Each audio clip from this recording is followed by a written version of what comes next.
Fala, galera! Bem-vindos ao podcast da Surf Dog Family. Eu sou o Ivan. E eu sou a Cami. Nós somos os pais do Quarteto Fantástico, Bono, Bali, Cacau e nossa querida Muquequinha.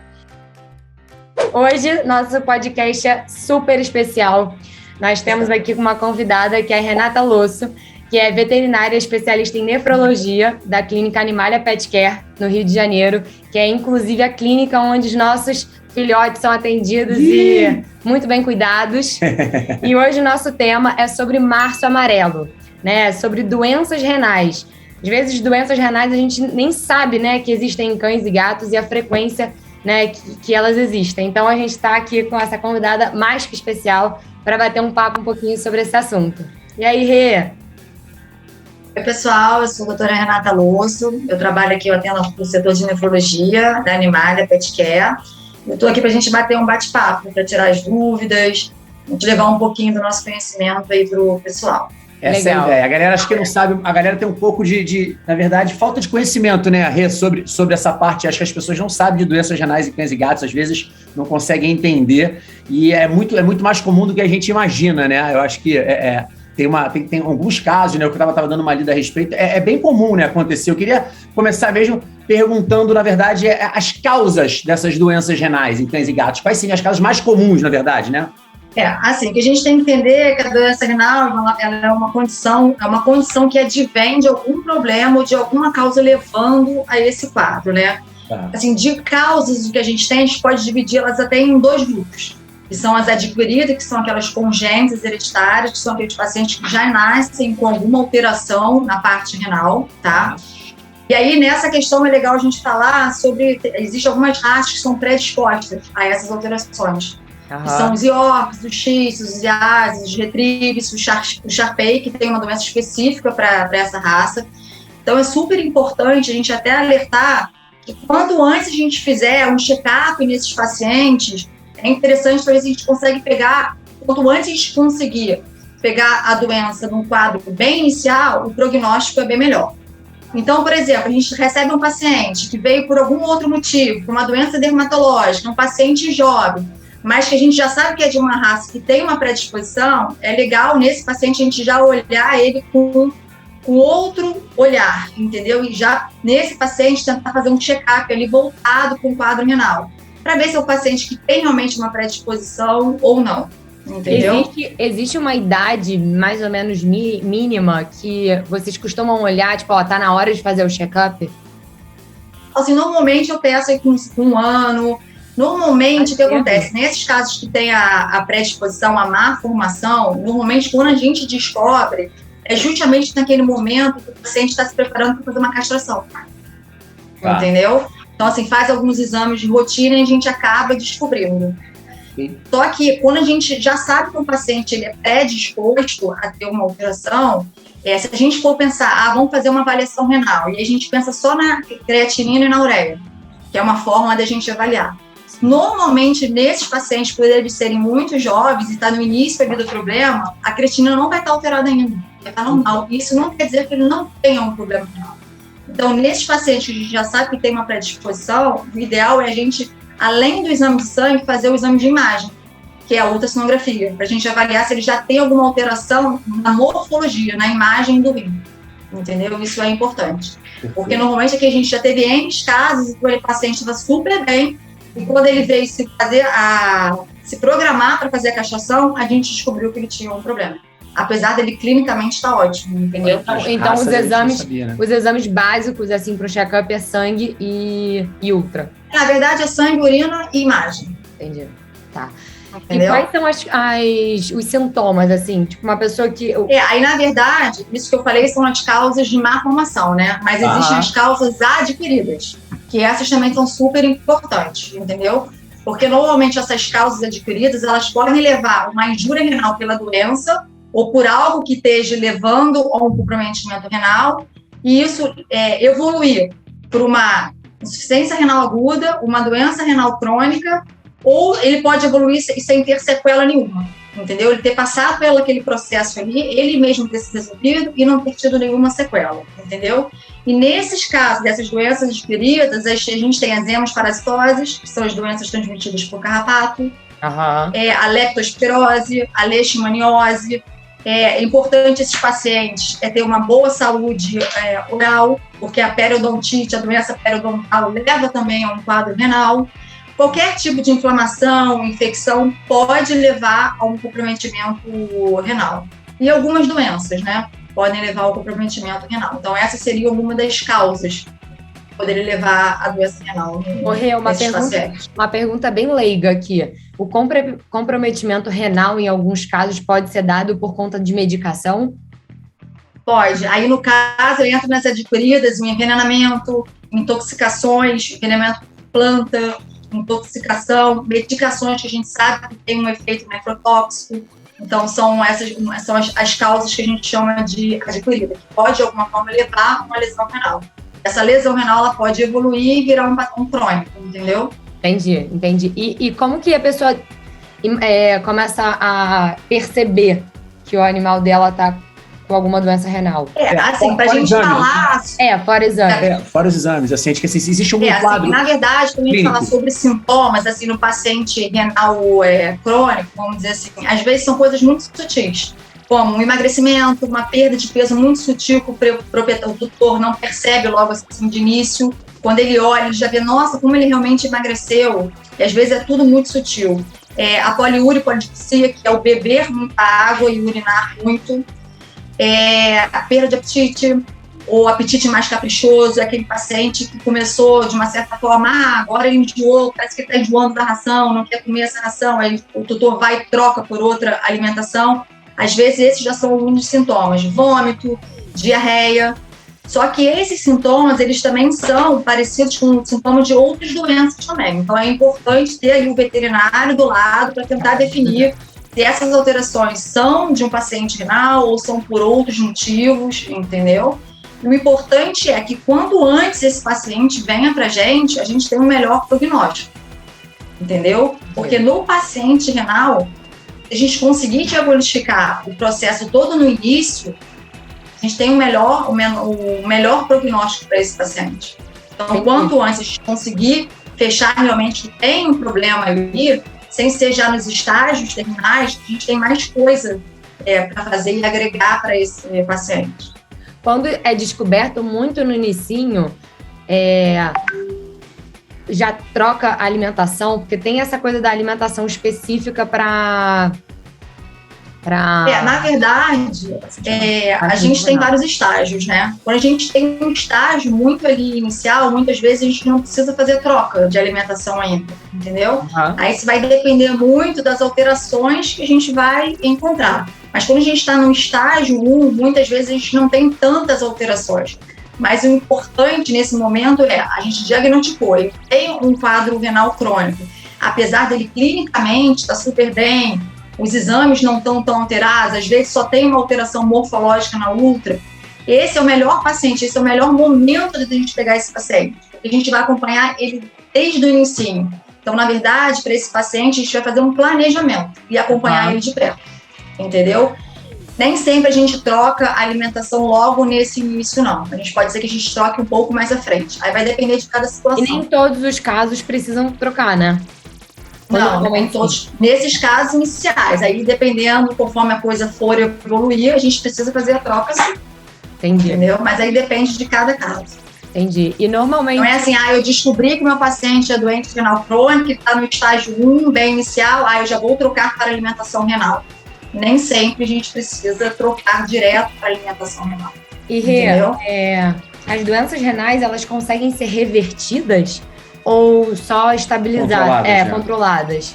Na verdade, a partir do momento que a gente tem uma doença renal crônica, ela é irreversível. Ela é irreversível e ela é progressiva. Entendi. Então, assim, mesmo medicada, ela é progressiva. Mesmo medicada, ela...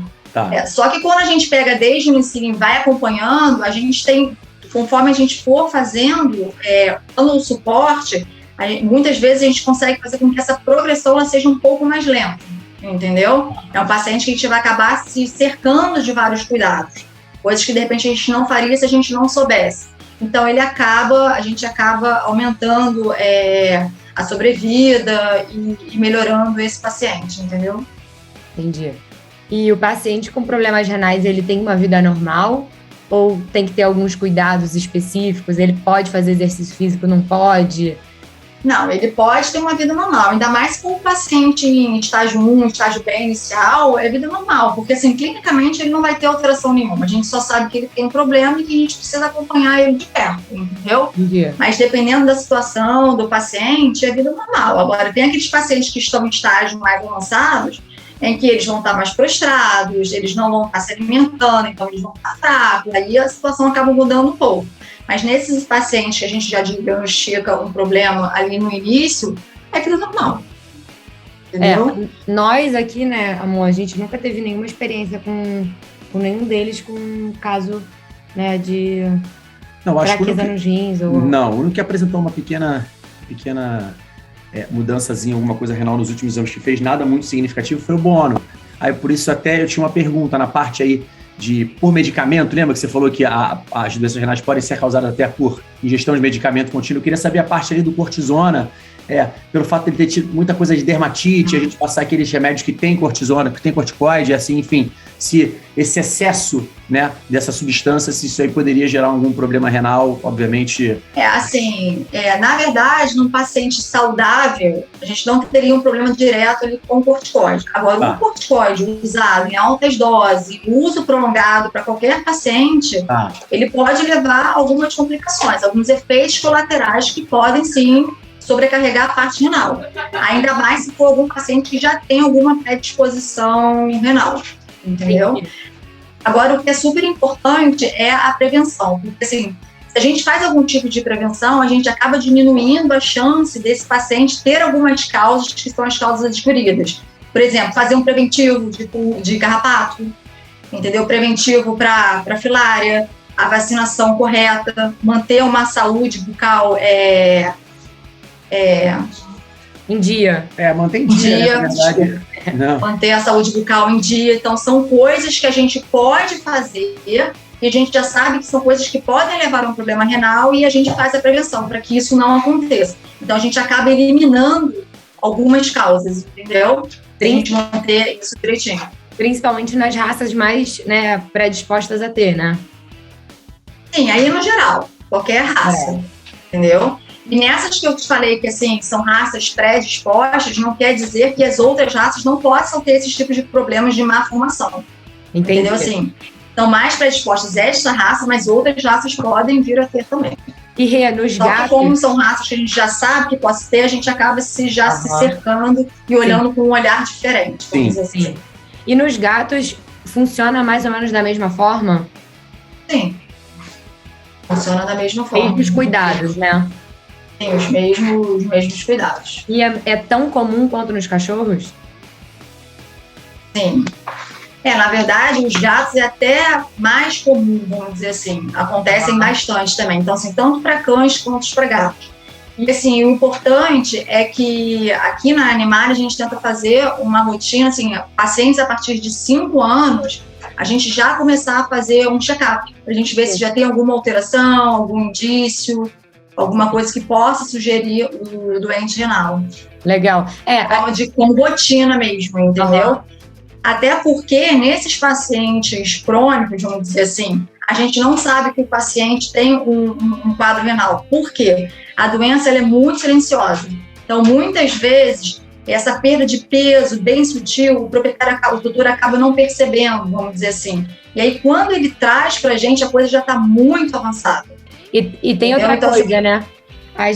Eu tenho a impressão de que, assim, esse podcast é mais voltado, né, para os pais de pet que também desconhecem de muitas coisas do universo pet, né? Sim. Acho que a veterinária de antigamente, né, de antigamente não, de poucos anos atrás, já é muito diferente da veterinária de hoje em dia. As pessoas estão querendo saber mais, entender mais, né? E nós, exatamente, nós que nunca tivemos um pet com problema renal, eu confessar que eu não fazia a menor ideia que era tão comum assim, que tinha que tomar esses cuidados, né? Que tem até campanhas, né? Tem a campanha de março mundial, amarelo, né? Sobre isso. Então, é legal. É aí que entra o papel do veterinário, né? Porque, por exemplo, o paciente, às vezes, sei lá, a partir de 5 anos, vem para fazer uma vacina, entendeu? Não tem nem nada a ver, assim, vem só para vacinar. Aí o veterinário, na sua posição de veterinário, vai falar, vamos aproveitar, já está com 5 anos, vamos fazer um check-up, vamos ver se está tudo bem, se tem alguma coisa que a gente já precisa se preocupar ou não. Então, na verdade, ele precisa ser orientado.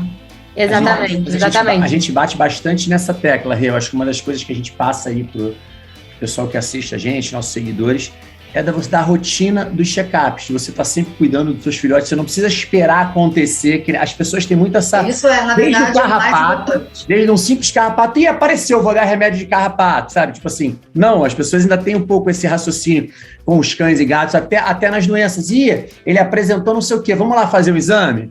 Em vez de você fazer um check-up e pegar as coisas no início, caso apareça, é muito mais fácil de ser tratado e é muito mais fácil de dar certo, né, o tratamento, do que você deixar... Sim, tudo que você pega muito inicial, você tem mais chance de sucesso, entendeu? Mesmo sabendo que não tem cura, que é irreversível, mas a gente consegue dar um suporte para que a coisa não evolua tão rápido. Sim. E às vezes num simples check-up você consegue fazer um check-up para várias coisas, né?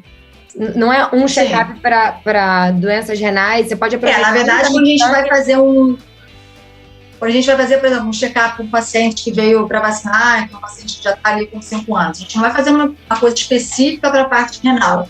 A gente vai fazer um check-up. Geral, exato. Um exame de sangue, com ultra, e ali a gente vai ver se tem alguma alteração, se tiver alguma alteração, se a gente vai investigar mais a fundo, se a gente vai começar a investigar alguma outra coisa ou não, entendeu? É isso aí. Às vezes as pessoas, vocês estão toda hora levando eles na clínica, o que aconteceu? Gente, não aconteceu nada, a gente está só levando, né, para fazer o acompanhamento de rotina normal. Às vezes é ali, ver se está tudo bem, né, fazer um exame de sangue. Mas acho que é isso, Rê, você quer deixar alguma mensagem para as pessoas, para os pais de pet que estão agora conhecendo mais, né, sobre as doenças, sobre os cuidados que têm que ser tomados? Algum recado que seja importante para a gente passar? Eu acho que o importante é a gente atuar também em cima da medicina preventiva, entendeu? O que a gente puder fazer para prevenir coisas que a gente já sabe que pode levar a um problema é o melhor caminho, entendeu? Fazer os antiparasitários, a vacinação correta, uma boa alimentação, uma boa higienização, uma boa saúde oral, então são coisas que são super importantes. E os check-ups, eu acho que pelo menos uma vez ao ano deveria se fazer um check-up geral, até para a gente ver se tem alguma alteração, alguma coisa que possa sugerir já algum quadro. E naqueles pacientes que a gente já sabe que tem uma predisposição, desde ali do iniciozinho, a gente já fazer uma avaliação mais completa. Eu acho que esse é o caminho. Perfeito, Rê. Queria agradecer muito essa aquele ditado, né? Prevenir é melhor do que remediar. Exatamente. Esse, na verdade, é praticamente o nosso lema. A gente assina embaixo. Passa para as pessoas, a gente fala muito sobre a prevenção veterinária. Você está sempre ali fazendo check-ups nos seus pets para você poder, se for caso, descobrir alguma coisa, para manter a saúde deles mesmo. Você não faz, a gente não faz na gente, né? Não tem de vez em quando fazer uns check-ups ali? Por que não fazer nos nossos filhotes? Acho que esse é o caminho. Poxa, mas super obrigado, Rê.